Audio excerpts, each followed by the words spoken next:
ఐడ్రీమ్ ప్రేక్షకులకు నమస్సుమాంజలు.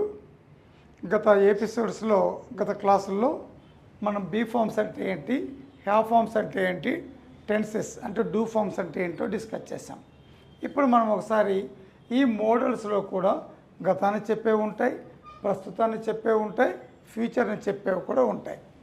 ఫస్ట్ మనం ఏదైనా ఒక వాక్యం ఉందంటే ఫస్ట్ మనం దాన్ని ఐడెంటిఫై చేయాల్సింది అది బీ ఫామ్లో ఉందా, హ్యావ్ ఫామ్లో ఉందా, డూ ఫామ్లో టెన్సెస్లో ఉందా, మోడల్స్లో ఉందా అని ఐడెంటిఫై చేయాలి.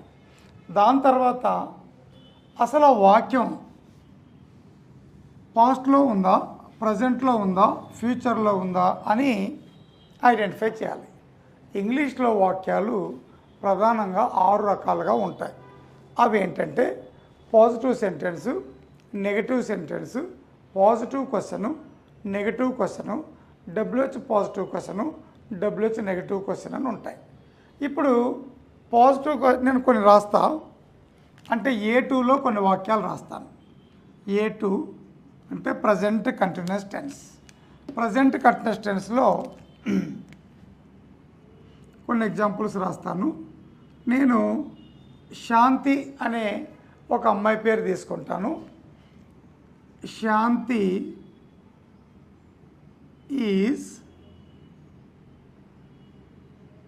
Writing now. Shanti is writing now. Shanti అనే ఆమె ఇప్పుడు రాస్తూ ఉన్నది. అంటే ఇక్కడ శాంతి అంటే ఒక పని చేసే ఆమె కాబట్టి సబ్జెక్టు, ఈజ్ అన్నది హెల్పింగ్ వర్బు, రైటింగ్ అన్నది మెయిన్ వర్బ్. మనకు ఈ టెన్సెస్లో subject, helping verb, main verb ఈ 3 మ్యాండేటరీ, ఖచ్చితంగా ఉండి తీరాలి. ఈ 3 పదాల్లో ఏ ఒక్కటి లేకపోయినా ఆ వాక్యం అసంపూర్ణమైన వాక్యం అవుతుంది. ఇది పాజిటివ్ సెంటెన్స్. హెల్పింగ్ వర్బ్ పక్కన నాట్ రాస్తే అది నెగటివ్ సెంటెన్స్ అవుతుంది. Shanti is not writing now.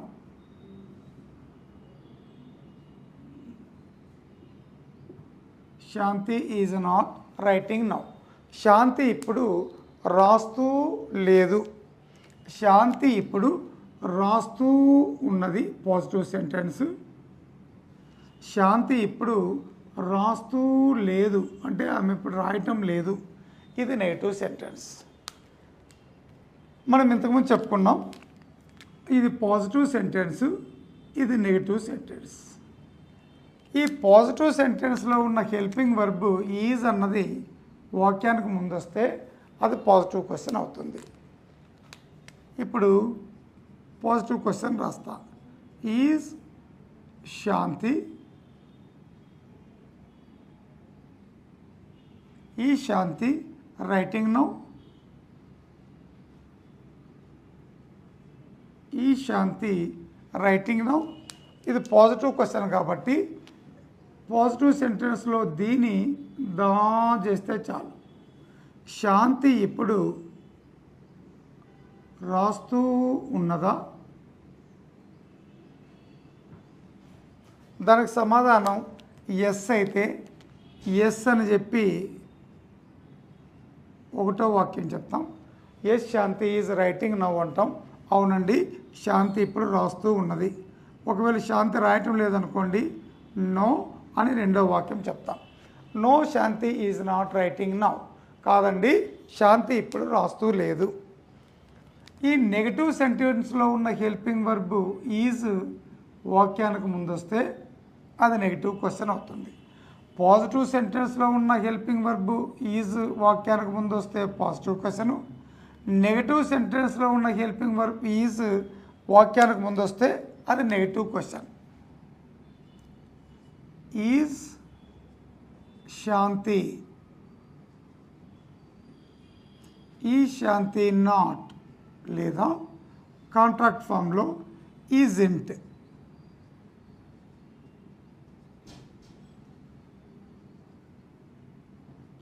ఈ శాంతి నాట్ లేదా isn't Shanti writing now.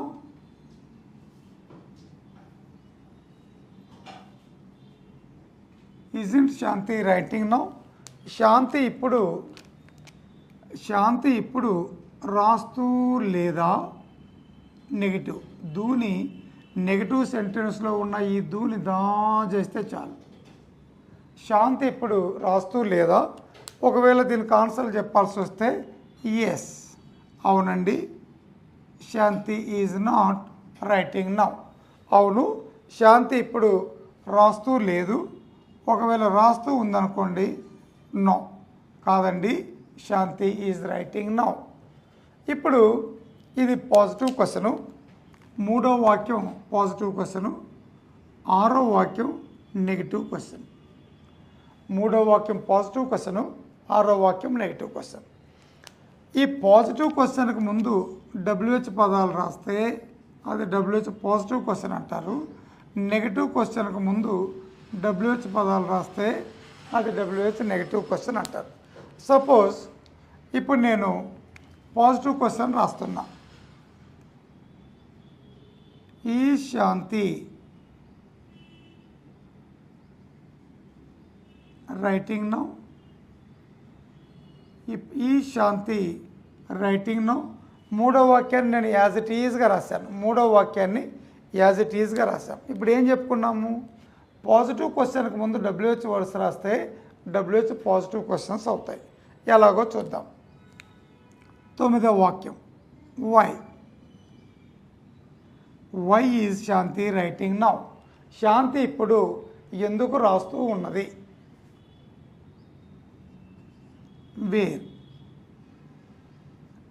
Wear is Shanti writing now. Shanti ఇప్పుడు ఎక్కడ రాస్తూ ఉన్నది? How is Shanti writing now. Shanti ఇప్పుడు ఎలా రాస్తూ ఉన్నది?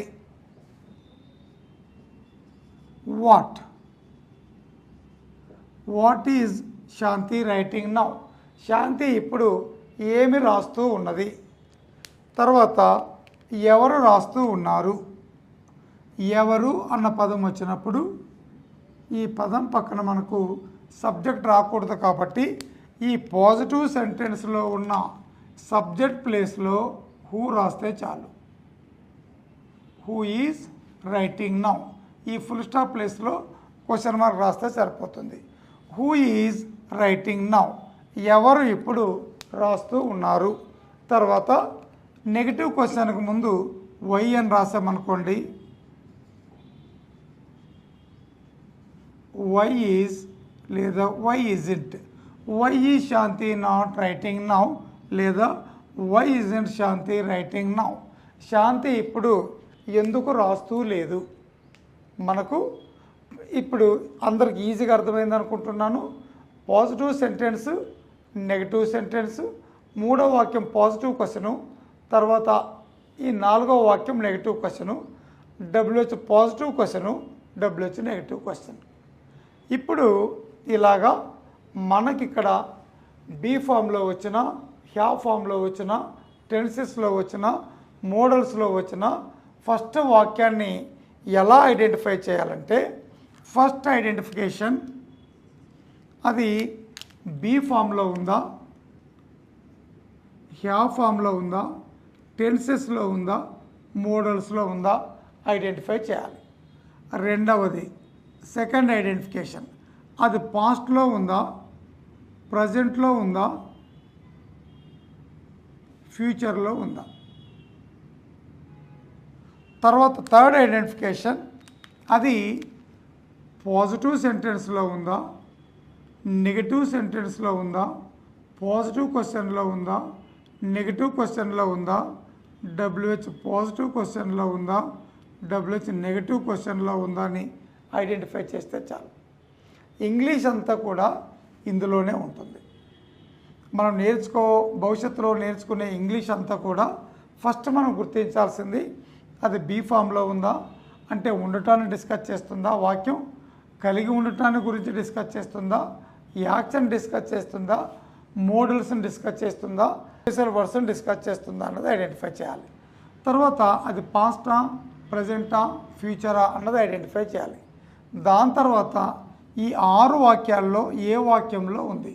పాజిటివ్ సెంటెన్స్లో ఉందా, నెగిటివ్ సెంటెన్స్లో ఉందా, పాజిటివ్ క్వశ్చన్లో ఉందా, నెగిటివ్ క్వశ్చన్లో ఉందా, డబ్ల్యూహెచ్ పాజిటివ్ క్వశ్చన్లో ఉందా, డబ్ల్యూహెచ్ నెగిటివ్ క్వశ్చన్లో ఉందా. ఇలా గుర్తించామనుకోండి మనకు ఒక క్లారిటీ వస్తుంది. ఫస్ట్ మనం ఒక వ్యక్తిని గుర్తిస్తే అతనితో మనకు స్నేహం ఏర్పడుతుంది. ఈ ఇంగ్లీష్లో కూడా ఫస్ట్ మనం ఆ వాక్యాన్ని అనలైజ్ చేయగలిగితే తర్వాత ఇంగ్లీష్ నేర్చుకోవటం చాలా సులభంగా ఉంటుంది. మీరు ఆ విధంగా వాక్యాలను గుర్తిస్తూ ఇంగ్లీష్ బాగా నేర్చుకోవాలని ఆశిస్తూ ధన్యవాదాలు. Thank you.